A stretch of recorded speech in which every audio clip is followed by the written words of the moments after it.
Yeah, you can start recording also the meeting.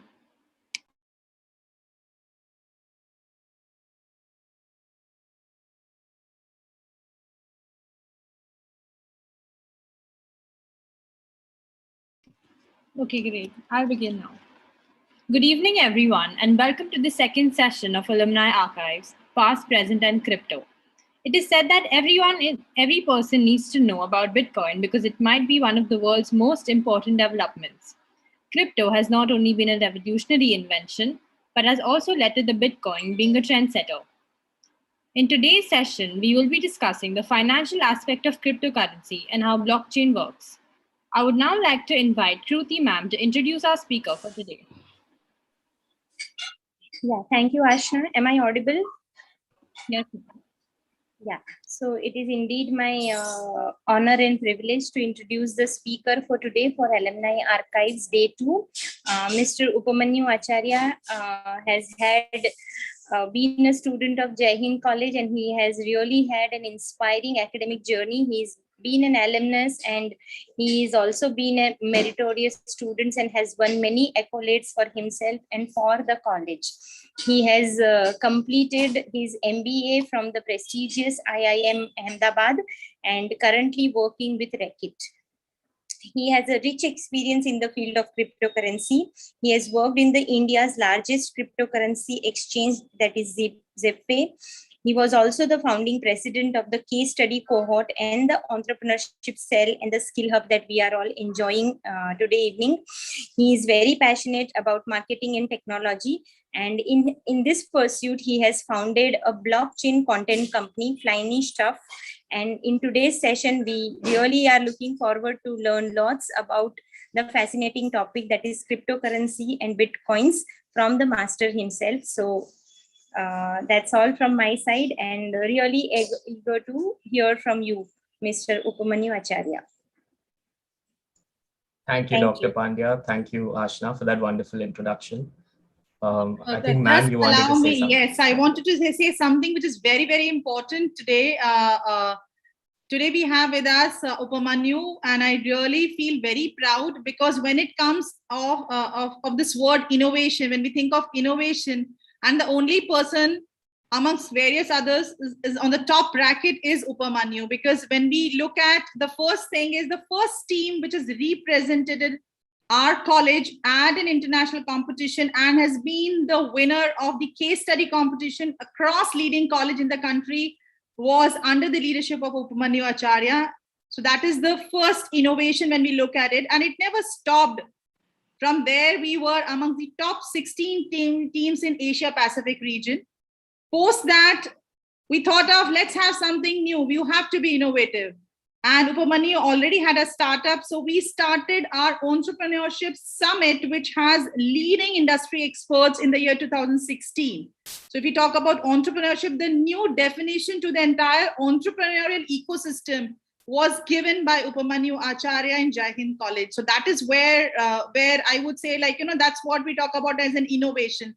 He never thought of doing the same thing. He always thought about making a difference in the things what is already happening as a process or as a system. And that is where there were a lot of things which we could see.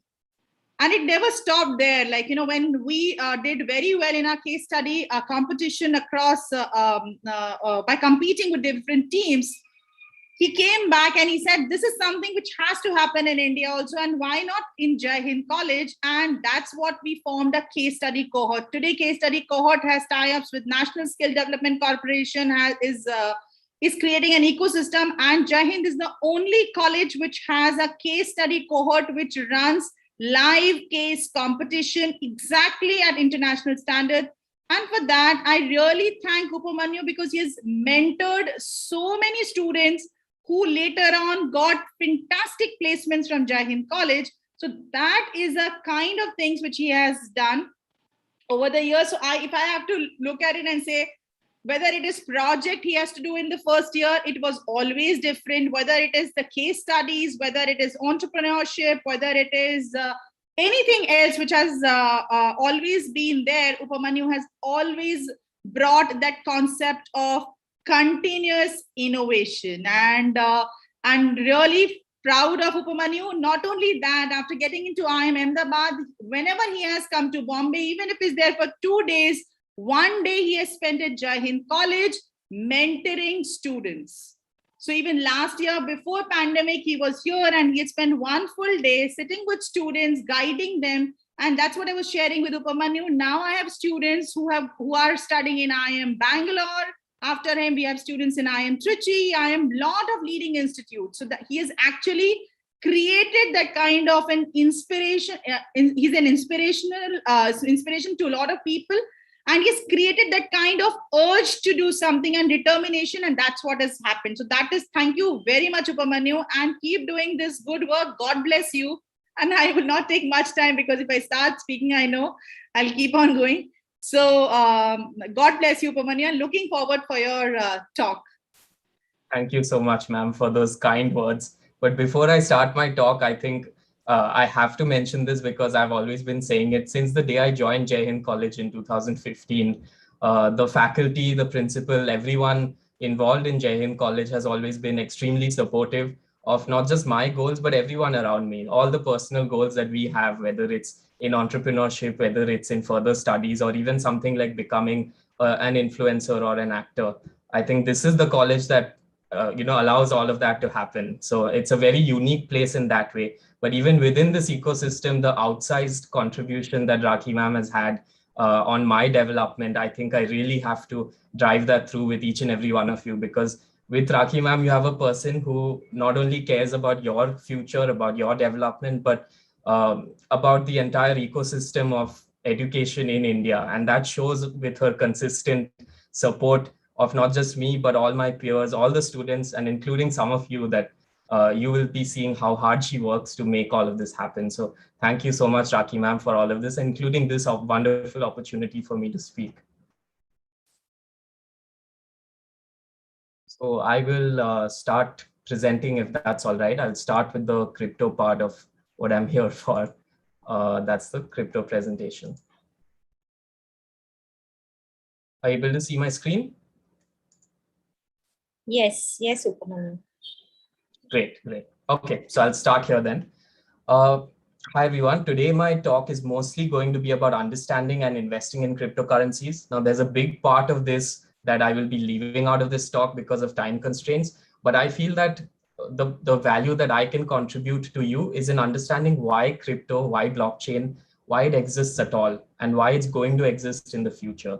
A lot of the intricacies of crypto you can learn online because there's so many more resources available, but hopefully I'll give you a bit of a different perspective on why this thing is perpetuating, why the prices are so high, and so forth, so that you can go ahead and learn more when you need to, if you're so interested, right? But before I start, I think it's important to establish who I am, aside from that introduction that was given, which is quite a succinct and good introduction. Just a bit of background of who I am. So I'm a Jai Hind College student, Jai Hind BMS from 2015 to 2018. So I was the founder of the first Entrepreneurship Summit and the case study cohort.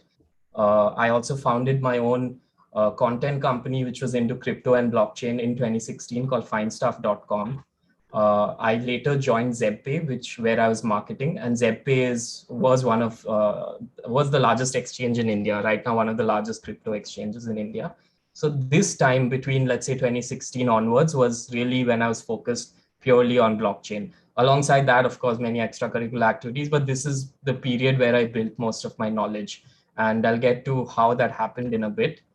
After that, of course, I did my MBA 2019 to 21 at IIM Ahmedabad. I did my summer internship at Procter & Gamble, PNG in brand management. And currently I'm at sales and marketing at Reckitt.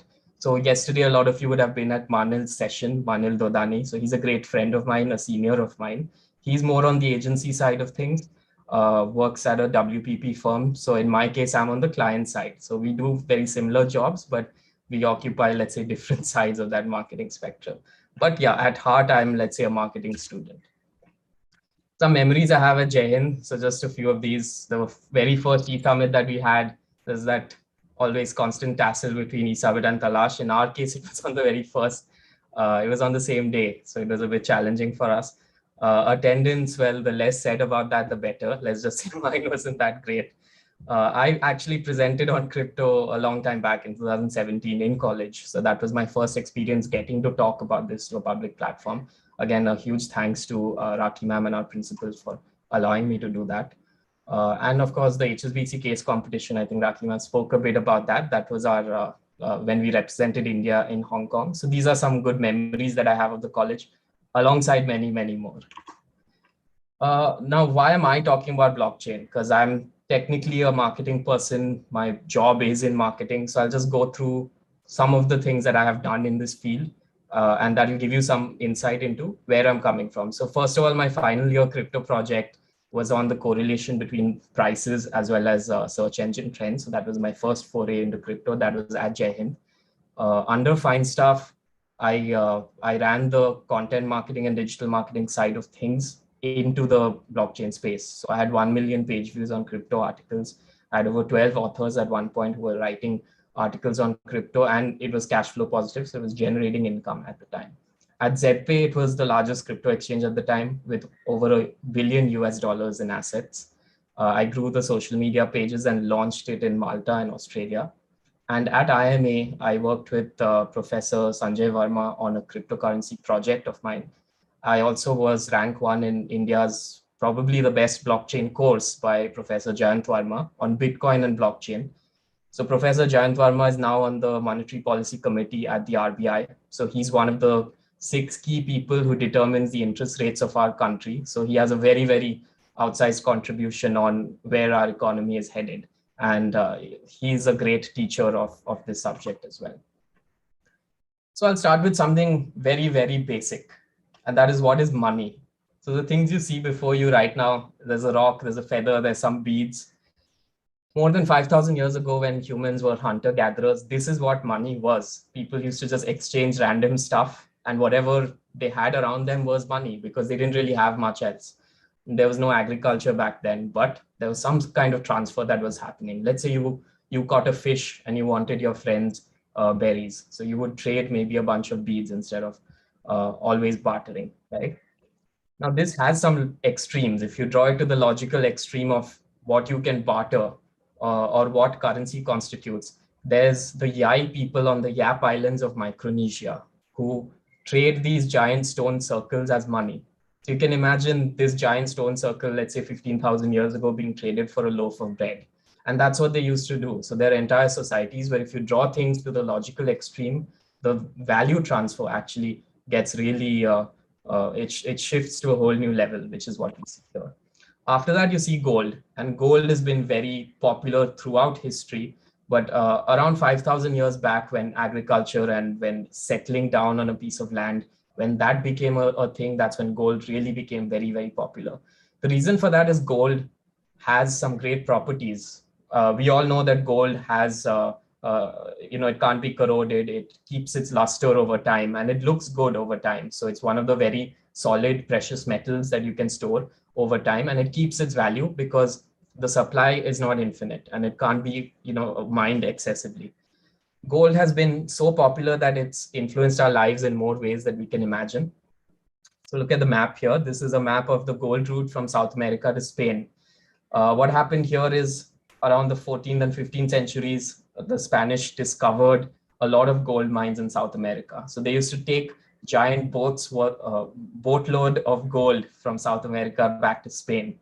And to prevent their ships from getting sunk by pirates, they had to build a giant navy. So that got to be known as the Spanish Armada. And the Spanish Armada was very feared to the point where the UK, or at the time England, and Spain had an arms race of who could build the largest ships, which eventually the UK won. And once the UK became the largest navy in the world, well, we know what happened as Indians after that. So that small picture over there is the myth of El Dorado.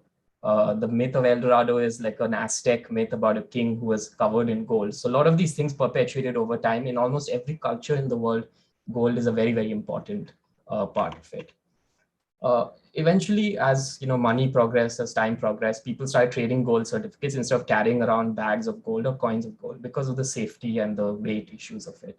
Now, the gold certificate stopped in 1933 with the US stopping the printing of gold certificates, and then we got the era of cash. So cash is the most famous form of currency. That's the US dollar. But surprisingly, till 1971 is when gold and cash were one and the same. So in the US, you could walk into a bank till I think 1933 or 1940s, around then, and you can say, I'm giving you $10, give me the equivalent amount in gold. And you could do that. The bank had to do it for you because the US dollar was backed by gold at that time. And cash became very popular till 1971 when this guy, his name is Richard Nixon, the president of the US, sat in a conference in New York, the Bretton Woods conference, and he signed the gold standard away for the entire world. So it's in 1971 that the US dollar became the sort of reserve currency of the world.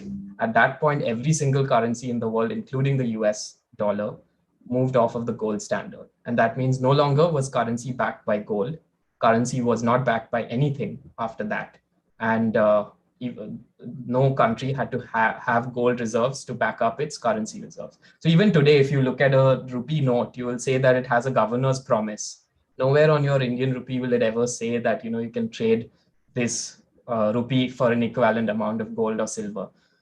But throughout most of human history, people didn't believe in this printed paper because people only believed in gold. So it's a very, very recent thing, 1971 onwards, where you really see the belief in cash propagating throughout the world. So where does that take us? What happens next is that cash goes digital. We all know that most of the cash these days that we see is in digital form. It's not in the form of printed paper. But you have to imagine where we started and where we are right now. So we started in a place where people wouldn't trade anything except gold. Right now, we're in a place where it's just a bunch of ones and zeros being traded between computers. And that's what our monetary system relies on. Here are some numbers. So $37 trillion in circulation. That's the total amount of cash that the world has today. $1.2 quadrillion. That's the money in the form of derivatives. So this is a huge, huge number. It's bigger than all the world's GDPs combined. And there's a reason for that, which I'll get to eventually. But 92% of all that money is digital. So you'll never actually find 92% of that cash in physical form. You won't find it stored under people's mattresses or anything like that. Now is a small quiz. We have just 2 questions. So Ashna, if you could share that quiz link in the chat. And I urge you guys to go to this menti.com and type in that code, because I think 300 people in this Zoom call, maybe a few more on YouTube. I think we should get that many responses. So would that be possible? Do you guys have the link? Yeah, I've put it up in the chat box. Okay, great. So what I'll do is I'll stop sharing this right now. I'll look at the quiz results. If you guys have any questions, you can ask me, but I want you to answer that first question.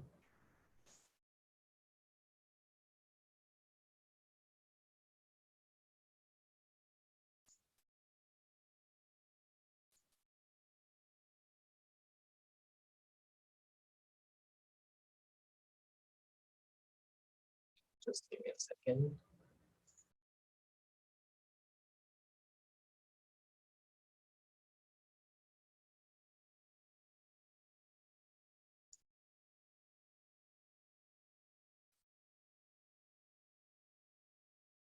Okay.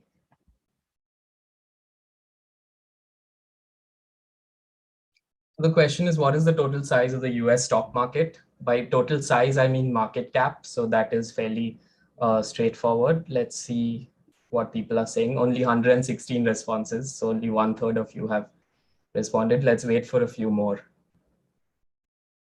Meanwhile, if anyone has any thoughts on this, don't give out the right answer, but just any thoughts you can tell me.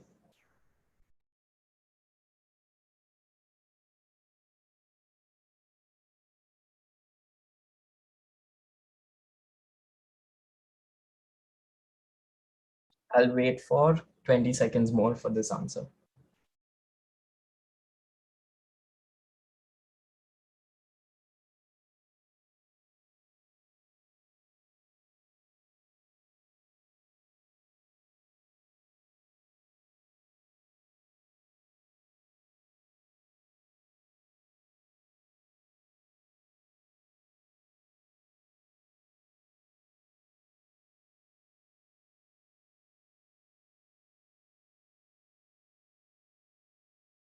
Okay, so we have around 150 people who have answered this question. The question was, what is the total size of the US stock market? Answers are $20 trillion, $50 trillion, or $1.2 quadrillion. So before I give you the answer to this, there's another question that I want you to answer. So I hope everyone has had the chance to open up menti.com. We'll answer that next question, and then I'll tell you what's the answer to this and why it's important to know this. Okay, so the next question is this. You should be seeing this question on your screens as well. So just go to that same link with the same code. You will see this question as well.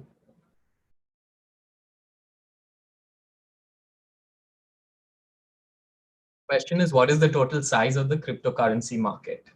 So 300 people in the call. Let's see how many responses we get. I'll keep this open for a while. Let's say 120 seconds.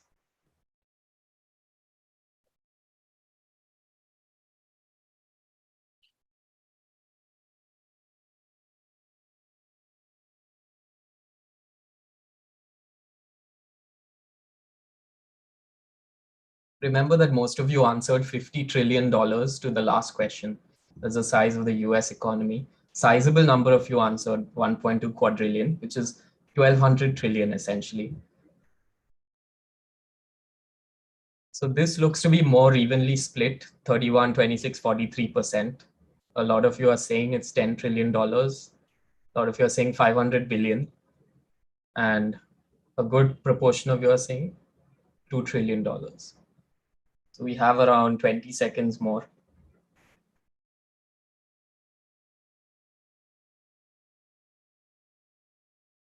Getting closer. Anyone wants to vote for 500 billion, push it over the edge.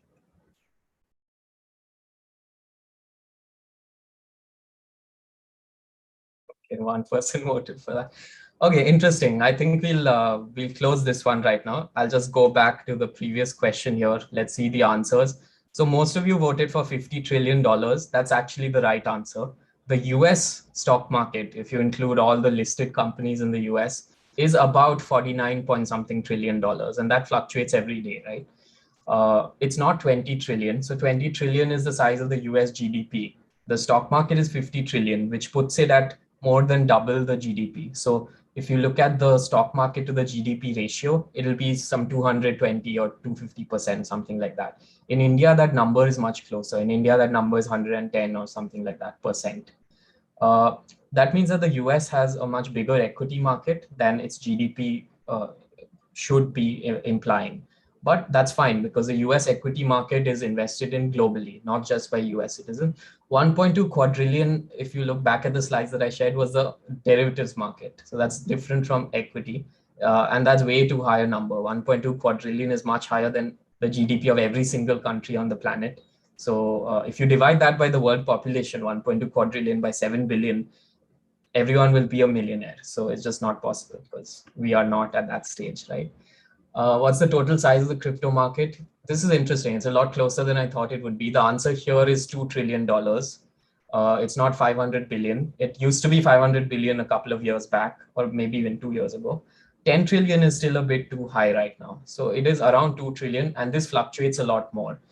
So what's the point here? The point is that crypto market 2 trillion, US stock market 50 trillion, much, much bigger, much bigger. So there's a lot of room for growth left for the cryptocurrency market. So I'll get back to the presentation that I was sharing.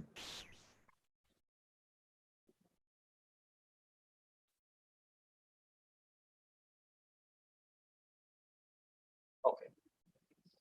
Great. Yeah. So crypto is only a tiny fraction of the global economy. The US equities, if you look at this pie chart to the left, cryptocurrency is 2 trillion, US equities 50 trillion, Indian equities around 3 trillion. So not much difference between crypto and India, but India, US, crypto, US, it's a big, big difference. So you have to realize the US economy is very strong. The US stock market is very strong, and crypto and Indian equities are nowhere close. If you look on the right, it really puts into perspective what financial markets can do. So this is the cryptocurrency market, Indian equity market, the US equity market in comparison with the derivatives market.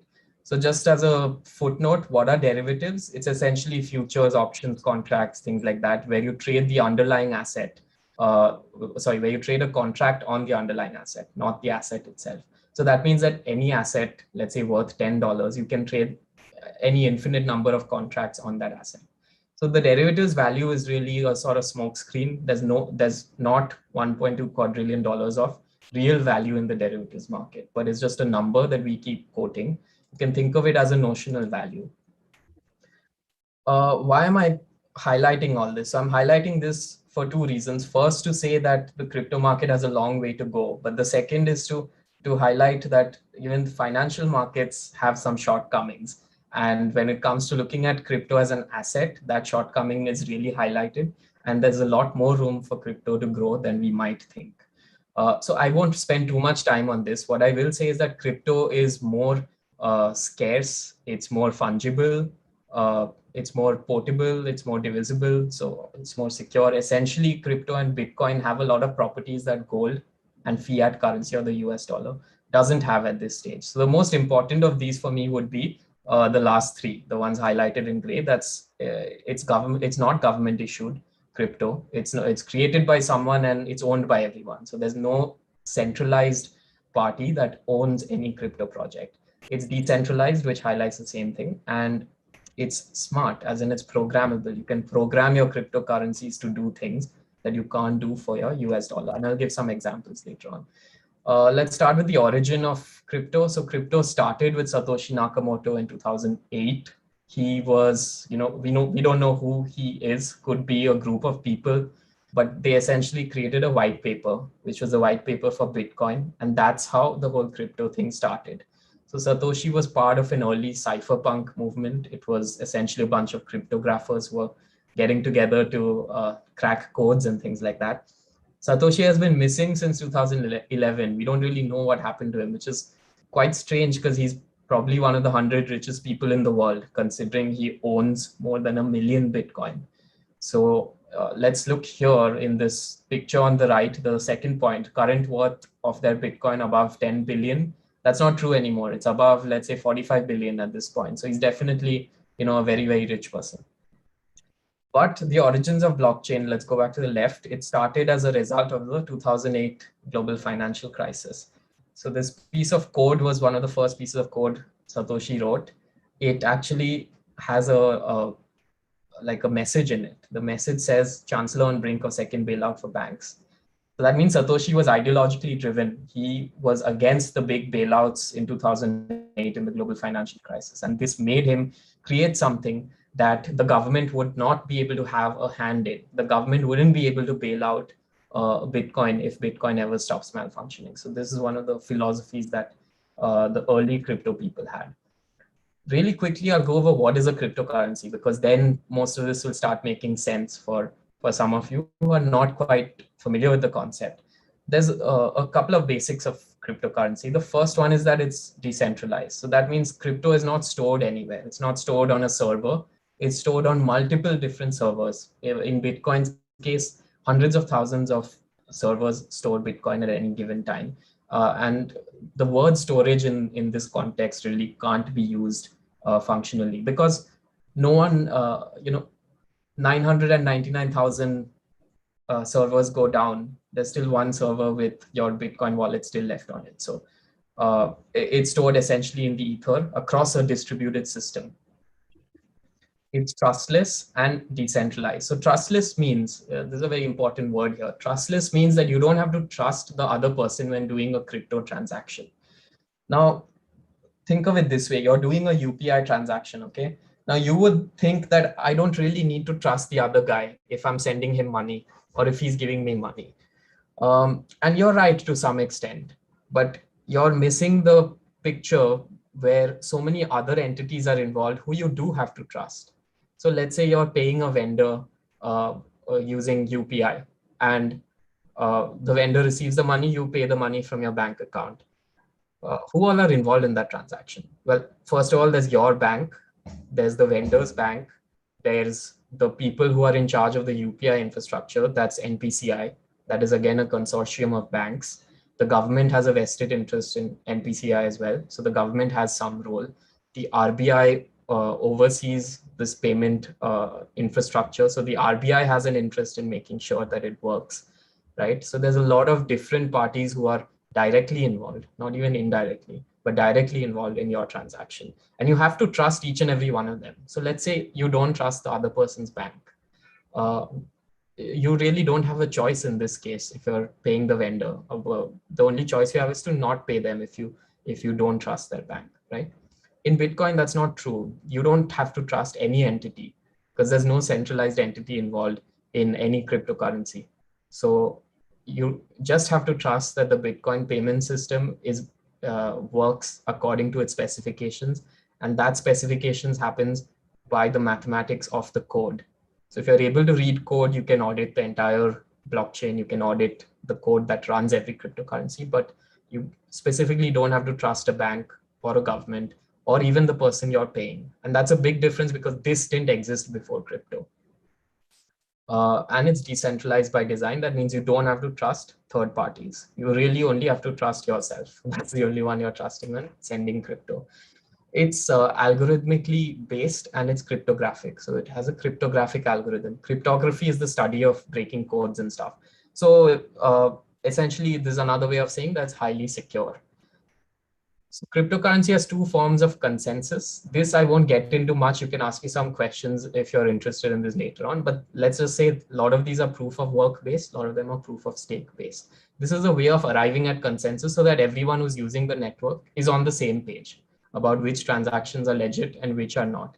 Now, you as a user of crypto, you don't have to do anything because all this is done by the mathematics of the network. So you just have to say 10, trust the mathematics that it will execute as it will, which if you're a coder, you're doing anyways, right?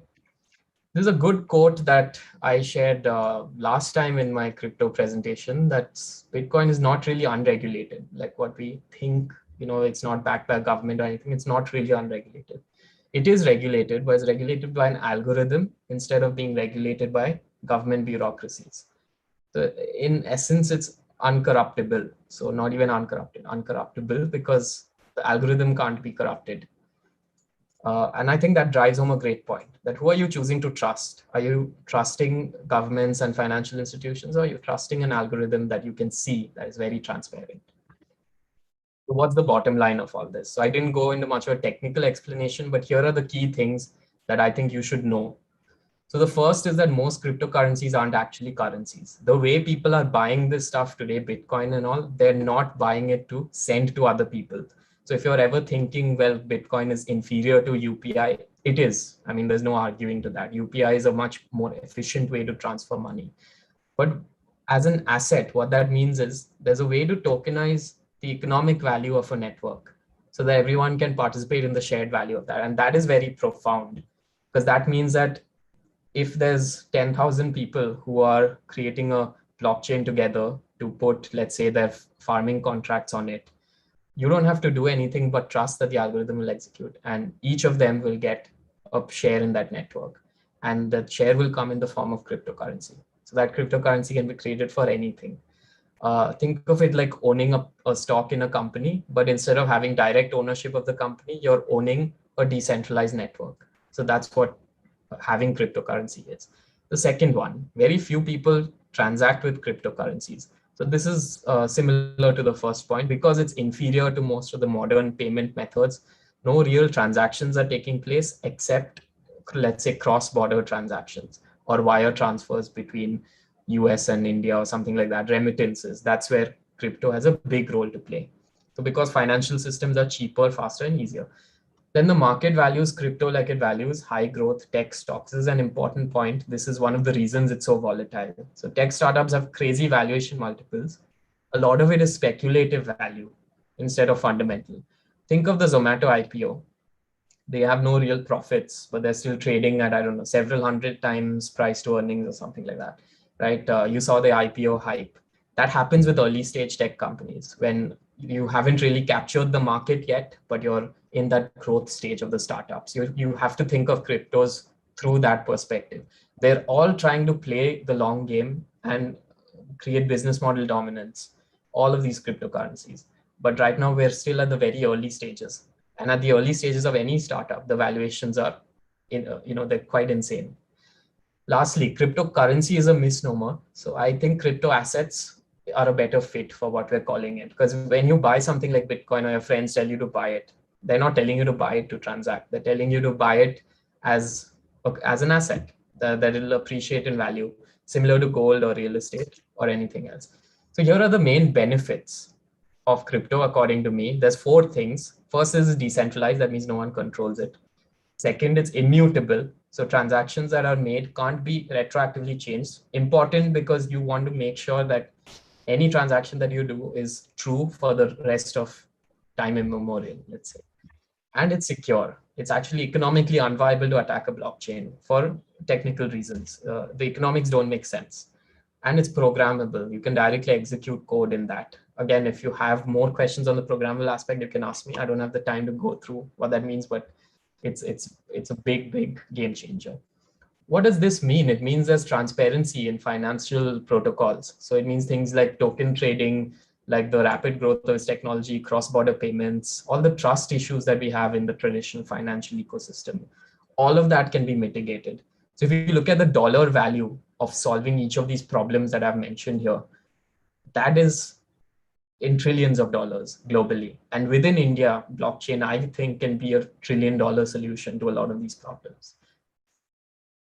Why is crypto valuable? I think this is the most important question that most of you will be having. So 2 key reasons, according to me. The first is the supply is predetermined and finite for most cryptocurrencies, not all.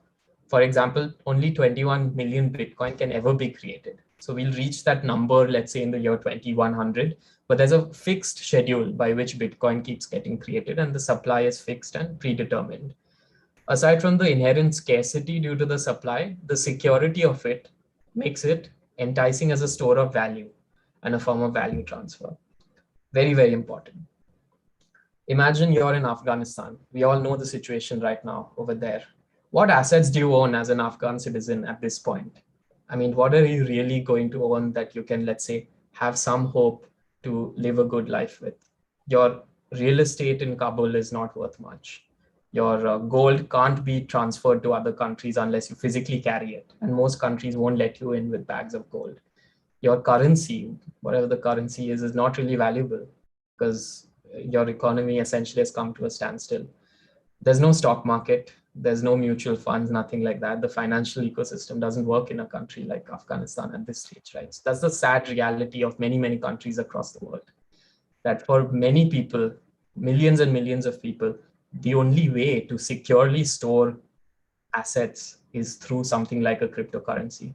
And the only reason that that can happen is because all you need to enter this world of crypto is access to the internet.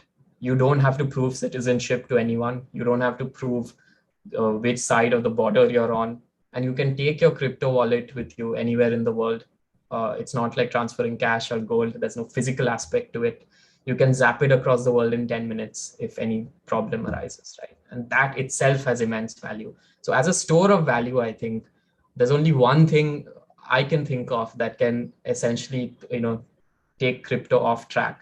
And I'm including earthquakes, I'm including Yellowstone level, caldera eruptions, asteroid impacts, things like that. I don't think that will take down crypto because satellites will still be orbiting the Earth, giving us internet connection.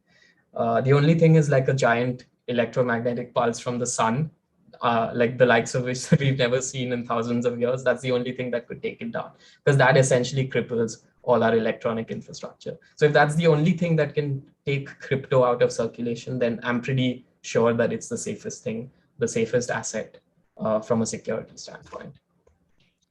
Okay, now we're getting into the interesting stuff according to me. Why is it actually valuable, or why does the price keep going up? This graph here that I've just shown you, it has 2 lines. The first is the Dixie, the orange line, which is the dollar index. So that's the strength of the dollar. If the orange line goes up, the dollar is stronger. If the orange line goes down, the dollar is weaker. And the blue line is the price of Bitcoin. I think this is in the log scale, which makes sense. So if you look at it, whenever the Dixie is sliding down, let's say at the end of 2017 or at the end of 2020, when the orange line is going down, you see a big spike in crypto. What does that mean? It means that they're inversely correlated to some extent. It means that when the dollar falls, you see Bitcoin going up. And why was I talking about gold and the US dollar and all that before? Because I want to emphasize that in today's world, the US dollar is the reserve asset of the world. No matter which country you're in, every currency is pegged against the US dollar. The Indian rupee is only gaining value corresponding to the US dollar. That's the only thing we track, right? So when the US dollar falls itself, what do people look at? They want something to hedge against the diminishing value of their existing assets. And Bitcoin is a hedge because it's not correlated to any other financial asset, right? That creates a problem though. So this graph is, I think, the M3 money supply of the US Federal Reserve. So there's 2 points I want to make here. 2008 GFC quantitative easing, that's when the US really had to print more money to get themselves out of the 2008 financial crisis. That's when you see a big bump in new money being printed. And 2020 has been an insane year for money printing by the Federal Reserve. You can see that giant spike. That means there's more dollars in circulation now, essentially, right? If there's more dollars in circulation, the supply of US dollars in the world is higher, and that has some consequences on the value of all assets. The biggest point here is that 40% of all USD in existence was printed in the last 12 months, 40%. So that's the US dollar is one of the oldest currencies in the world, and 40% of it was printed in that giant spike that you see there. So what does that mean? It means your money is worth less over time. This is another graph. Maybe it's a bit complicated at first, but I urge you to go to that link below and check it out in your own time later on. I'll explain this chart right now. So the green line that you see is SPY. It's the S&P 500 index. That's the US's largest stock market index. Now that green line is fairly straightforward. After 2009, we've essentially been on a giant bull run, with 2020 having a small drop in around March. The red line is the SPY if US money supply hadn't increased. So that means accounting for inflation or accounting for the increase in money supply, what would the US stock market have looked like? And you can see after 2009, that's the year when it is at its lowest. After 2009, inflation has played a big role in that green chart going up. What it should actually be is the red chart. But because of inflation of the money supply, we are seeing green. So green is what it is in reality. Red is what is the real value of your assets in the US stock market. So really, we haven't caught up to the pre-2007 levels, the pre-financial crisis, if we don't account for increasing money supply. Why is all this important? So before I get to that, I'll just highlight two things over here. So this is the Bitcoin graph. I don't think this is on a log scale. In 2017, when there was the first spike, we had 10 million crypto investors globally. In 2021, that's 19th May 2021, that was the all-time high, 120 million crypto investors globally. What does that imply? So that implies a huge growth in the number of crypto investors along with the price, right? But I would say don't panic. I mean, you guys are still very, very early. As I said, look at all this like a high growth tech stock. Don't look at it as like you've missed the bus. So don't panic about that.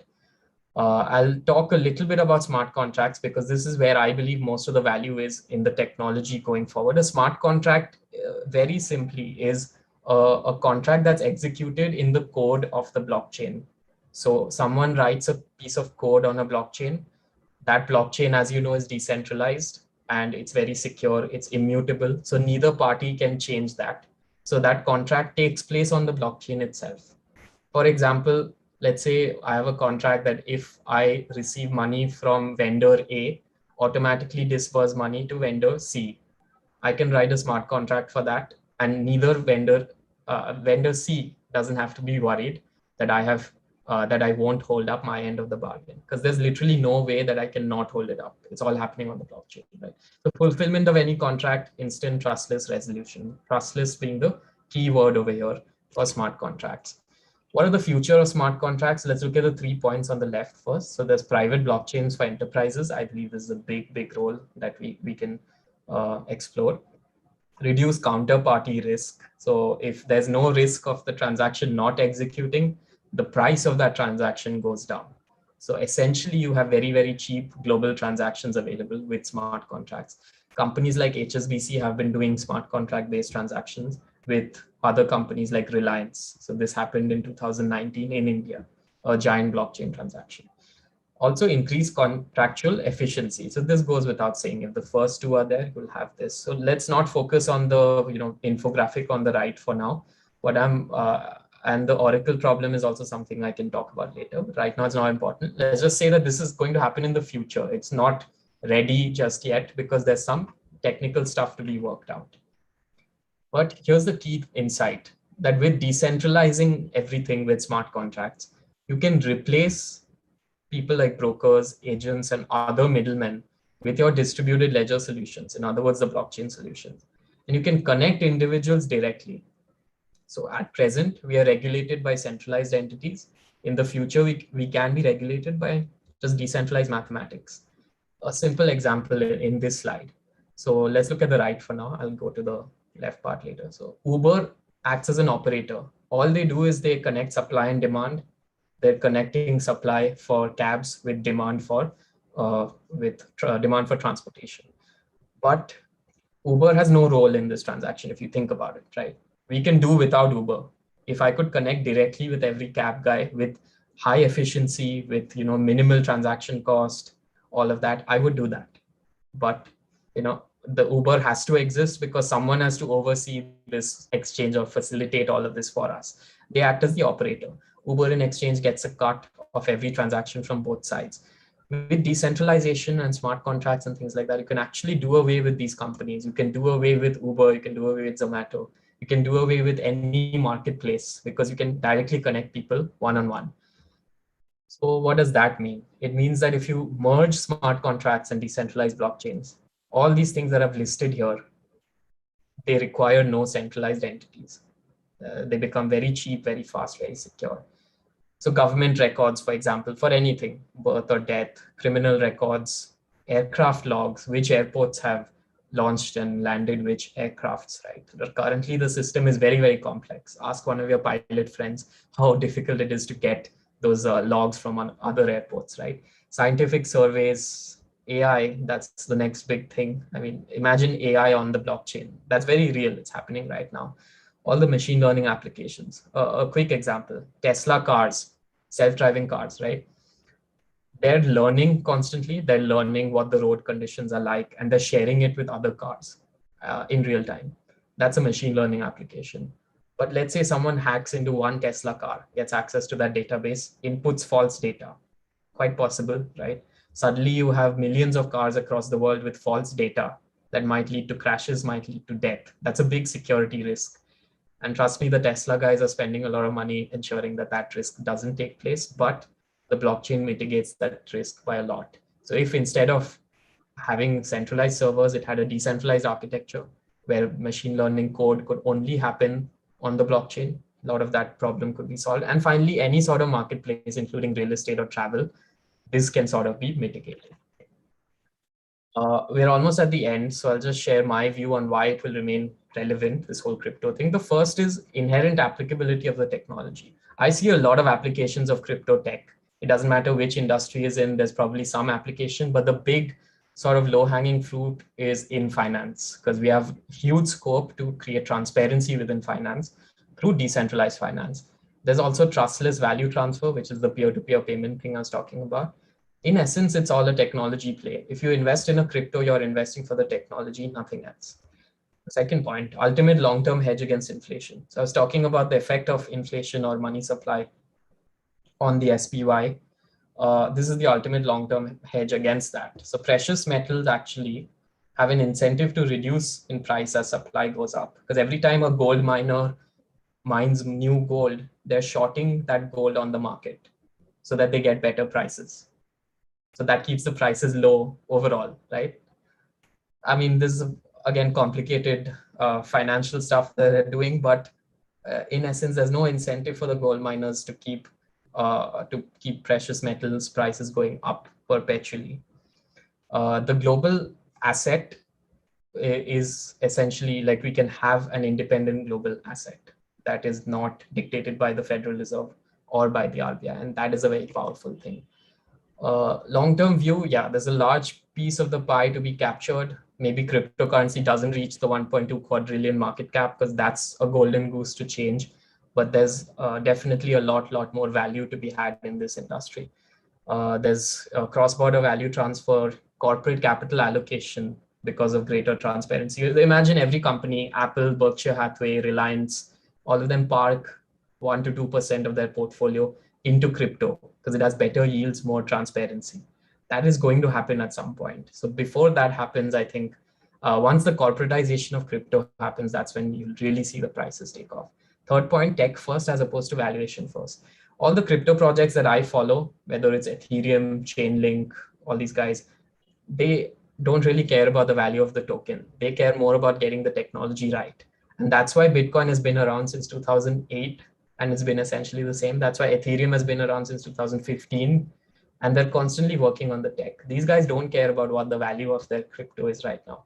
At least most of the people who are serious in the crypto business. So you as an investor should also have a tech first mindset because that's what the main players in this game have. India just has two crypto unicorns. So maybe someone can answer and tell me who these two crypto unicorns are. Can you tell me the names? I'll be quite impressed if you know.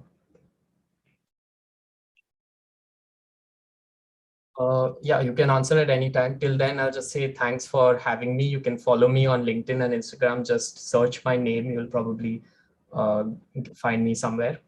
But I am open to questions and things like that right now. You can answer that previous question also if you want. There are some questions that the team had shared with me. If you want, I can answer these or I can answer these a bit later once we get some questions, whichever you prefer.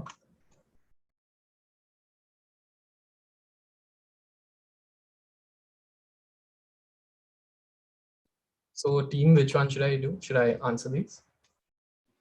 Yeah, sure. We just had a couple of answers in the chat box. Oh, sorry, I wasn't seeing. Okay, you guys have you've named CoinDCX. Okay, there's one more. I mentioned two. Y Combinator is not it. Wazirex. No, it's not Wazirex. It's not Wazirex. Here's a hint. It's not a crypto exchange.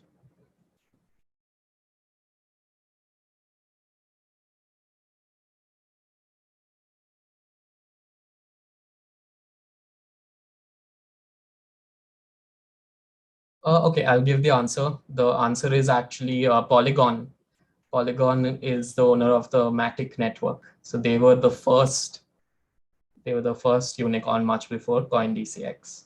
But I think there's a lot of scope for more. It's just two at this point, and India is a big crypto market. So there's going to be a lot more from now. Okay, what's next? What's the plan here? I think you could answer these questions. Cool. I'll start with this. First one, what is mining? Someone had asked. So mining is the process of creating new cryptocurrency. It's mostly relevant for proof of work coins like Bitcoin and recently till Ethereum. So you have to buy a bunch of expensive hardware known as ASICs. And ASICs are very expensive because they're imported from China or they're created in the US. They're very specialized hardware similar to graphics cards. At this point, you can't really mine crypto with your laptop or your personal desktop. You need that dedicated hardware. So there's companies funded by private equity who have millions of dollars of asset investment into these mining hardware. You need a lot of space, you need cooling infrastructure because these things get hot. You need access to stable and very cheap electricity. So most of the time you'll find mining taking place in cold countries like Iceland, where there's electricity cheap as well as the temperature is low. So India is not the right place to be thinking about mining because it will never be cost effective.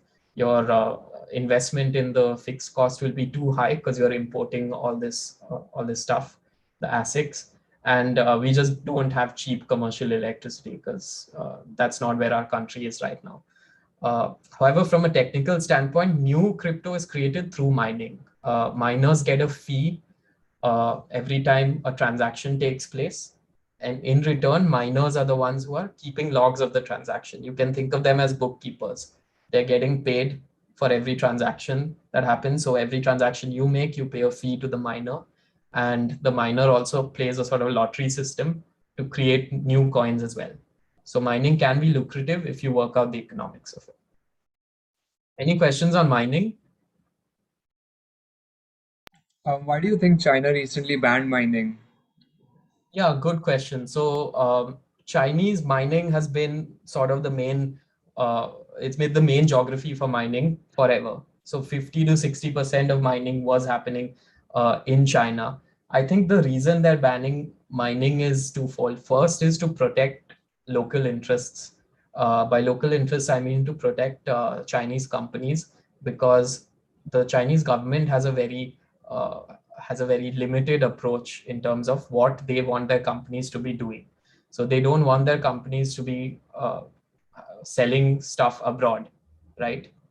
So it's essentially a form of control. That's number one, because these mining guys were very involved in the global markets and things like that. That's number one. So there's three reasons actually. I'll get to the third. So the second one is it has to do with the forex requirements. So China, the Chinese yuan, uh, China is the largest buyer of US debt. So they want to be in that leveraged position where they own a lot of US debt. If Chinese miners are selling Bitcoin on the market and getting US dollars into China, right, that puts the Chinese sort of financial ecosystem at risk. So I don't think China as a government, they want that to go on for much longer. And the third is, I think, what used to happen in the last 5 years is all the excess electricity from all these hydroelectric dams and things like that, that was used for mining. Right now, a lot of new infrastructure projects have started taking place in all these regions, in the Xinjiang region and all that, on the east of China, where that old electricity infrastructure now has real uses. For example, creating factories for EVs, or manufacturing batteries or solar cells. That is taking up electricity. So they would rather sacrifice the whole crypto mining thing than sacrifice some of the other industries. So I think these are the three main macro reasons for that. Cool. If there's no other question, you can interrupt me at any time with these questions. I'll get the second one. Will the Indian government ban crypto or accept it as legal tender? I don't think either of these are likely. So the ban is probably not going to happen because, well, I think at some point the government has realized already that it's a very lucrative industry, and it is a job provider, it's a value provider. And the trade-off between allowing, let's say, crypto in the country and not allowing it just doesn't make sense financially. So the value that you get, even as a government, through taxes, etc., is far greater than the risk you run of having, let's say, payments through crypto. I emphasized in the beginning that we should think of it as crypto assets and not as cryptocurrency. If it was thought of as a currency, there are a lot of risks like FEMA violation risks. There's the terrorism angle to it, funding terrorists and all that. I haven't seen much evidence of either of these things happening through crypto. I haven't seen much of that. But if it did happen, I don't think people, I mean, that's a very, very, very, very small percentage of crypto users who are engaging in illicit activities. Most of them are simply buying crypto for the price appreciation as a speculative asset. So I don't think there will be a ban outright. I think there will be controls of some kind. And hopefully it's positive control that lets the industry thrive. So I don't know much more about that. Will it be accepted as legal tender? I doubt it. So there's one country that has accepted as legal tender, one of the Caribbean islands, but they're doing it mostly as a sort of avenue to get more foreign investment. India doesn't really need that. And no major economy will ever accept crypto as legal tender because there's no reason to. There's no reason to give up that kind of control over your reserve currency asset that you can essentially print infinitely. These two things are fundamentally at odds. So I don't see the government capitulating on that. Again, you can ask any questions anytime. And if there's a question in chat, I'll probably miss that. So just let me know. Yeah, so there are a couple of questions in the chat box. Yeah. Tisha has asked, will Bitcoin do to banks what emails did to the postal industry? Will Bitcoin do to the do banks what email did to the postal industry? In a way, yes, but not really. So I think banks and crypto can exist side by side. Banks, again, you have to look at it very specifically, which function of the bank is going to go away, right? So I think a lot of the Western Union type remittance stuff will go the way of crypto because it's just far more efficient to do that. So remittance part of finance is going to go the way of the postal industry, so to speak. The real value creators in large banks are not really the whole, retail investors who are parking their money. That will never go away for banks. They'll still have a lot of users. We will not start using crypto accounts instead of bank accounts. And neither will we stop having investment banking or mergers and acquisitions or private equity deals or stock market listings. None of that is going away. And most of the banking money is made in those industries. So overall, no. I think the only place where crypto is really going to change the game is for the very, very bottom strata of society who have no access to the current financial ecosystem. For them, suddenly they have access. And for the big corporates looking at it as or even retail investors looking at it as an alternate asset class. In addition to equities, debt funds, things like that, you will also have crypto. And that is going to happen very, very soon, maybe in the next year or two. I can see some chat questions. I'll take the next one. So will cryptos continue? Okay, this is a direct message. Will crypto continue leading black markets, and can they lead to higher levels of tax evasion considering transactions can't be traced? Simple answer to this, the transactions can be traced. I mean, it's the most traceable form of transaction currently known to mankind. Every transaction you make in crypto is public. Your wallet address is public. How much crypto you own in your wallet is public. So all they need to do is get your wallet address identified with you as an individual, and suddenly your entire financial information from the very first transfer you made is known to the entire world. If I knew your wallet address, I could see every transaction you have ever done, with which wallet, how much you've sent, what is your current balance, all of that's public. So it's the most traceable kind of thing. I think the opposite of that will happen. It will lead to less black markets and lead to lower levels of tax evasion if we start using crypto as a payment. Question from Suneet, right? You mentioned we're transacting very less and investing more.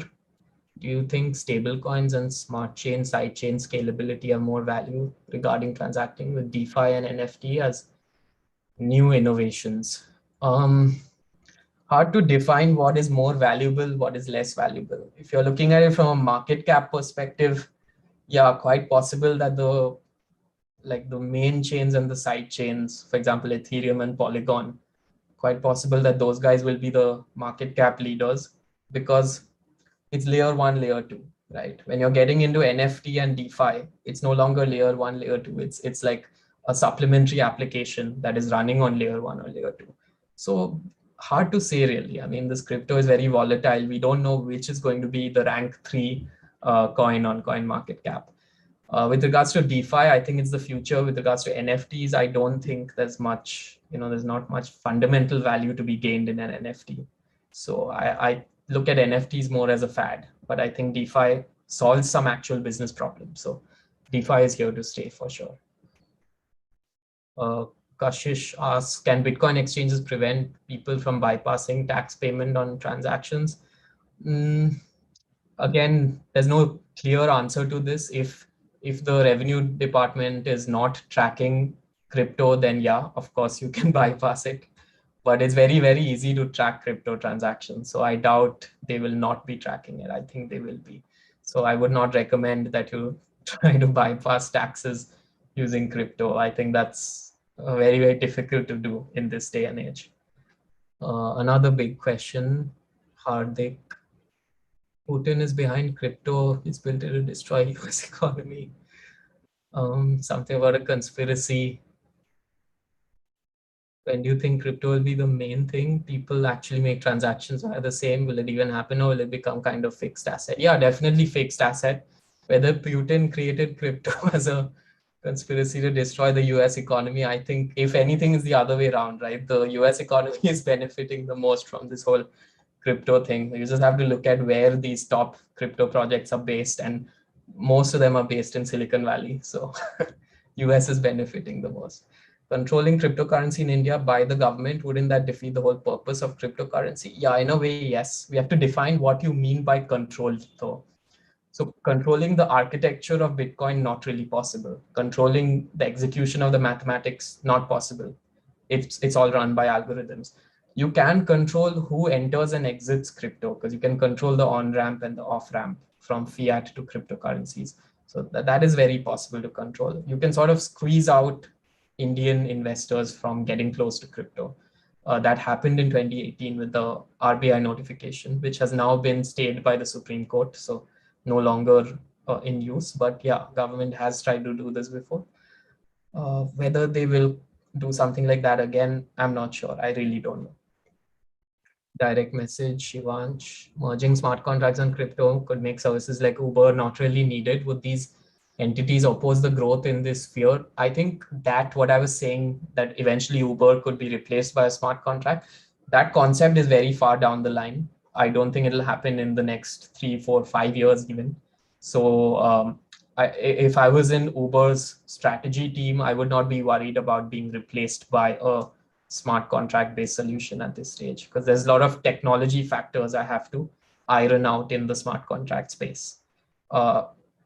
If, eventually, yeah, I mean, 10 years, 20 years down the line, we don't know. But yes, I think anything that is more frictionless than the current system in technology, we tend to move towards efficiency and less friction. So yeah.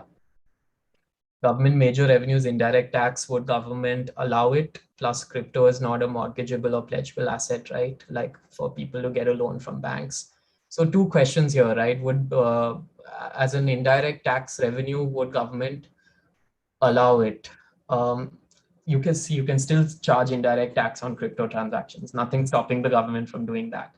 It's all about compliance at that stage. So what are the requisite controls that you have in place to ensure compliance? That falls on the government again. Then it's up to the users whether that level of risk or level of compliance makes sense to do or not. So that will dictate the crypto usage as a means of payment or whatever. Crypto is not mortgageable or pledgeable asset. No, I disagree. You can't mortgage it for your home loan with SBI. That's true. You can't do that right now. But there's no reason that in the future you won't be able to do that, because the volatility of crypto is decreasing as time goes on. So give it 5, 10 years. I very much do think that even SBI will be taking crypto as collateral eventually. It's quite possible that it happens at some point. Right now, let's just say that in DeFi, any asset that you have, let's say you have 10 lakhs worth of Bitcoin, you can immediately, or not Bitcoin, let's say Ethereum, immediately you can go to a platform like Compound or Aave and get a collateralized loan for that security at very, very reasonable interest rates, much lower than what you would get in Indian or US markets. So a lot of people do that. That's what the whole DeFi thing is all about. And it's all smart contract based. There's no one who's denying or accepting your loan. Where should we learn crypto from basics? I'll get to that. What are non-fungible tokens? How are they different from cryptocurrencies? So before I get to NFTs, I'll just quickly one-word answers for the questions on the screen, okay? Decisions, factors to consider before investing in any coin token.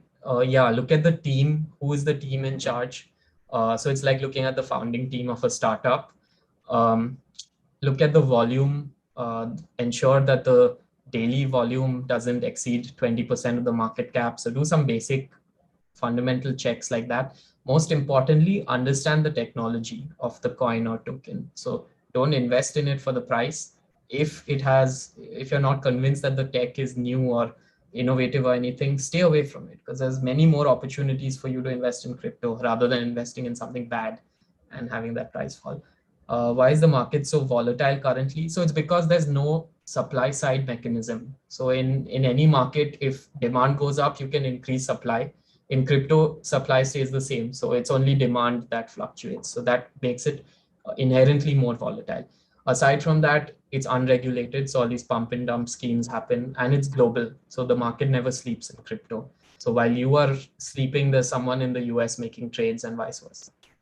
5, will it be accepted as a common mode of payment? I think I've answered this. Not really as a mode of payment, no.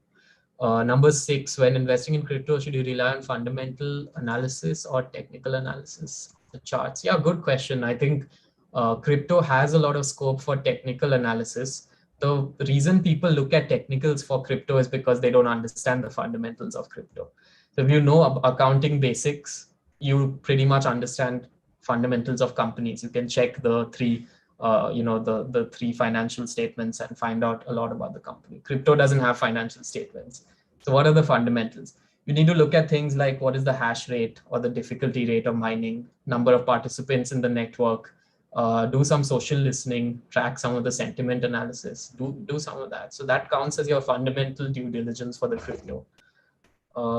I still believe in crypto fundamentals over crypto technicals, same as I do in the stock market. 7, any potential competitor to Bitcoin with a bright future and huge returns? The only potential competitor is Ethereum, but can Ethereum overtake Bitcoin? I doubt it. I think Bitcoin is still number one. Bitcoin is still king. I really don't see anything overturning Bitcoin anytime soon. And the reason for that is the whole financial ecosystem, traditional finance, Goldman Sachs, JP Morgan, they don't understand anything else. Or at the moment, they're not looking at investing in any of the other cryptocurrencies. For them, crypto equals Bitcoin. Do one thing, look at the futures markets in crypto. You'll understand that most of it happens in Bitcoin. All the institutions, whether it's Chicago Mercantile Exchange or whoever, they're all trading Bitcoin and Ethereum futures, but mostly Bitcoin. So I don't see Bitcoin competitors just yet because it's too entrenched in the financial system. Cool, I can stop sharing this, I guess.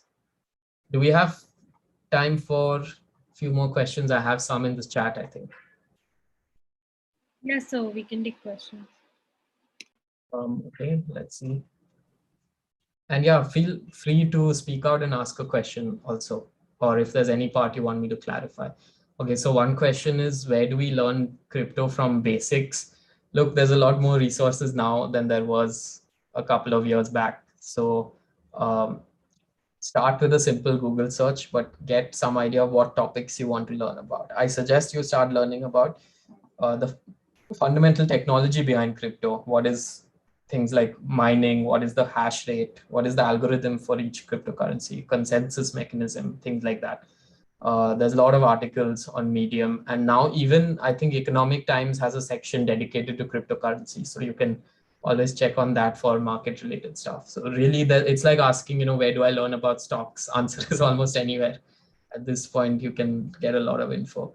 I also have a 10-page PDF primer that I had shared on my LinkedIn and my Instagram. So you can go and check that out. So yeah, you can feel free to connect with me on social if you can't find that. What are non-fungible tokens? How are they different from cryptocurrencies? So NFTs, let me break it down word by word. Non-fungible means that something that is irreplaceable, something that is only one of a kind. So the word fungible means that it is replaceable. Non-fungible means irreplaceable. And a token, whatever, crypto token. So non-fungible token, technically every cryptocurrency is non-fungible, including Bitcoin, because it's possible to tell when each and every Bitcoin was mined, because each Bitcoin has like a ID attached to it. A non-fungible token, what people refer to these days, is just some token that trades on the blockchain, whether it's like representative of some art or some kind of music or something. So it has some information embedded in it, but it usually implies ownership of some other asset. The reason I don't think it has much long-term value is I'm not seeing how it solves a business problem. So I'm not seeing where getting an NFT into the picture is actually solving the problem of identifying the ownership issue. Because the actual piece, whether it's a piece of art, is not stored on the blockchain. The blockchain is just storing, let's say, a website link or something like that, and the actual piece of art is somewhere else. That's one. The second is that most NFT platforms operate on their own ecosystem. So most of them are like subsets of Ethereum. If you're and if you are on one NFT and you want to sell your NFT to someone else who's using another, let's say, blockchain, these two are usually not compatible, and there's no reason for one person to recognize the economic value of another blockchain, right? I mean, there's no financial incentive for them to recognize each other.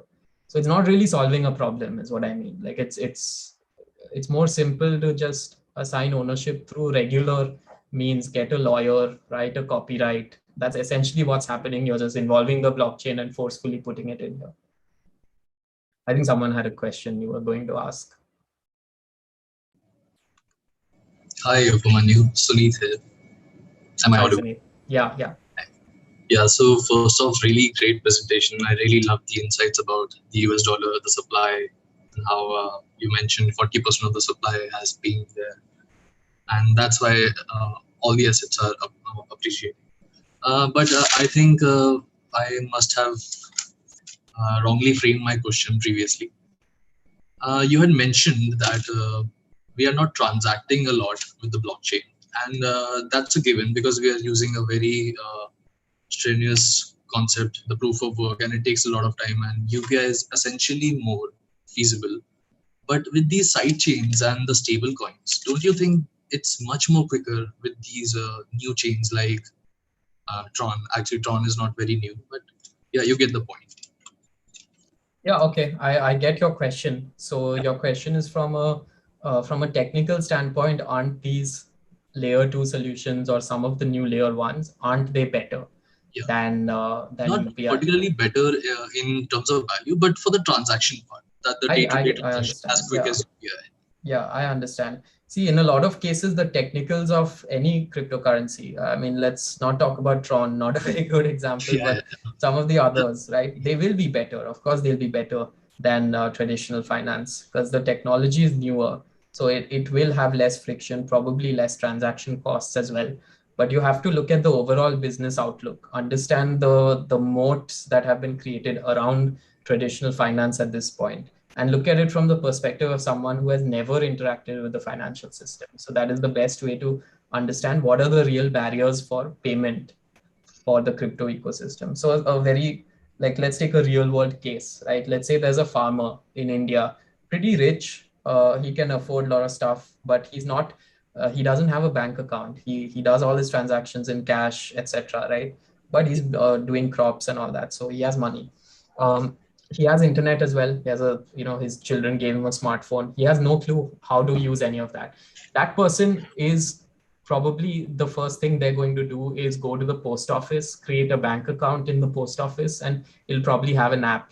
And at some point, that person is going to learn how to use that app or something like that. But anyway, their first interaction with finance, aside from cash, is going to be the post office, which is there in so many places in the country.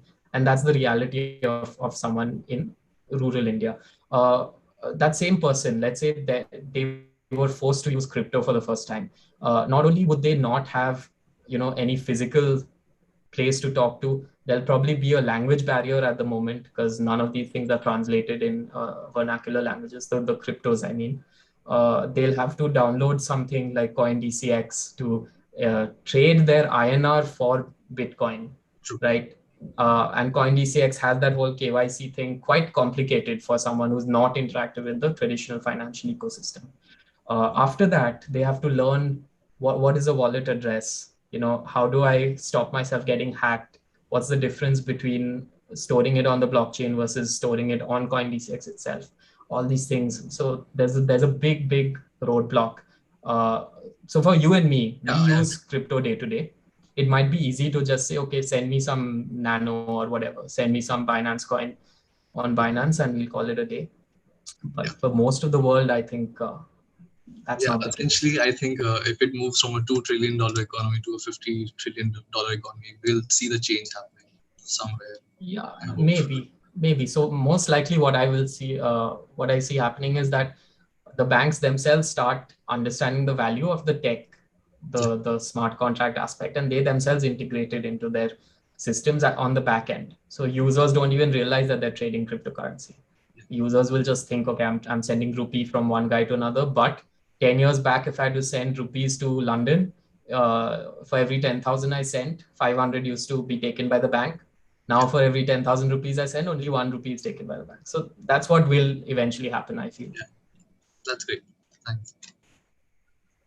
Great. Are there more questions in the chat? There's one more question. Okay, there are two more questions in the chat box. Let me see. Okay, one about Tesla, suspended vehicle purchases. Bitcoin fell more than 10%. Tesla shares also dipped. Yeah, okay, two parts to this. First is Bitcoin and the climate change concerns. See, the bottom line of the Bitcoin climate change issue. So for some context, for those who don't know, Bitcoin is mined through a lot of electricity. And the total Bitcoin mining, the electricity required is much more than large countries. So Bitcoin mining as an enterprise takes more electricity than the entire country of Ireland or an even larger country at this point. So the thought was that for every Bitcoin that's mined, you use equivalent amount of electricity to an entire US household for 1 year. So that's a lot of electricity. That makes it not so green. So for those people who care about, green energy and stuff, not so green. But Elon is one of those people who cares about green energy. So then why is he buying Bitcoin? That was the whole the fracas around this situation. Bitcoin fell by more than 10% after his tweet. Yeah, so this tweet references the fact that Elon at one point said that Bitcoin has a lot of climate concerns. We won't be buying new Bitcoin. Here's the key thing. Tesla didn't sell Bitcoin after that tweet. So they sold it before when the price was high, but they did not sell it because of the ESG concerns. They sold it because of the price. So that is, even Elon has, I think, said that at some point. The second thing is that there's no price differential between a Bitcoin that was mined in an eco-friendly country like the US or Iceland and a Bitcoin that was mined in China.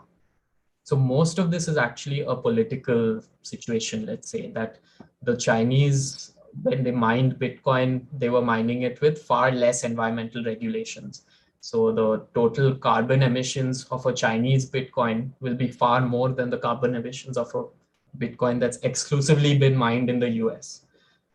However, the market dictates everything, right? The crypto is the most free market ever. So if the free market tells you that US Bitcoins should be valued more because of their ESG, then US Bitcoins should have a higher price than Chinese Bitcoins. But that doesn't happen.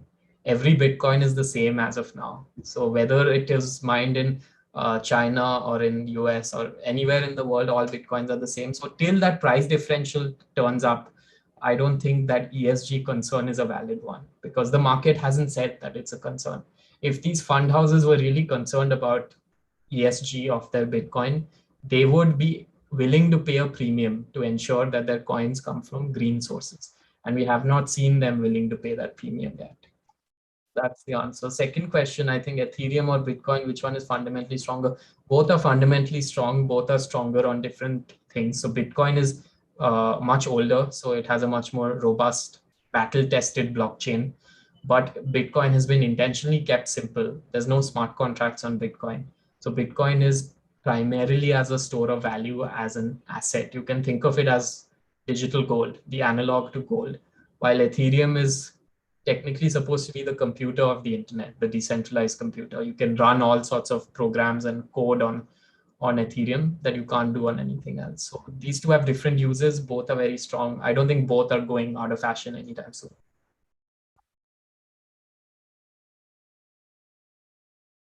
Cool. Anything else? I think we're done with the questions. So I'd like to invite Tisha to give the vote of thanks.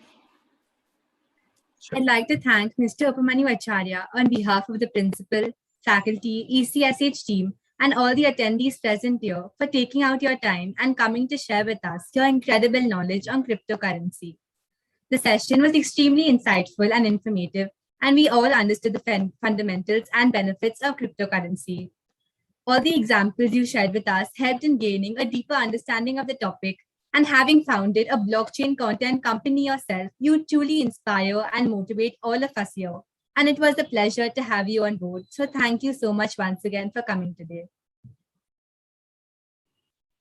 Upamanyu, your presentation was very nice as usual. I mean, the entire graphics, and I still remember the way you have always been doing this presentation. So it is, of course, one of the best presentation, and you kept the crowd engaged also, even though the topic is not so easy, but you have simplified it in such a way. And using of that, I mean, like, when people could give their inputs, and the number of questions decides the session feedback. So that was very, very good. Thank you very much, Upamanyu. And on behalf of Institute Innovation Council, we really look forward for more such sessions, and lot of thanks to you for sparing your valuable time. Thank you very much. Thank you, ma'am. Thank you, everyone. So I'd just like to thank the team once again for organizing all of this. It's always a pleasure to come back to Jai Hind College for any reason, whether it's on crypto or just to meet you guys. So always thankful for that stuff. That said, I think there's a lot of people who are still in the session 277. So I'm quite grateful that you guys have stayed behind all this time. Connect with me. Feel free to, like I said, connect with me on LinkedIn or on Instagram. These are the two platforms that I am on. I'd appreciate if you can give me an endorsement on LinkedIn, because that really helps, get more views and things like that. So just endorse me for anything blockchain or things like that. That gives me an opportunity to connect with you guys as well on LinkedIn. So let's use that platform, and let's keep in touch. Thanks. Thank you. Thank you to all the participants for spending that evening and learning something new. So all the best, and happy innovating and happy entrepreneurship, all of you. Thank you, sir. Yeah.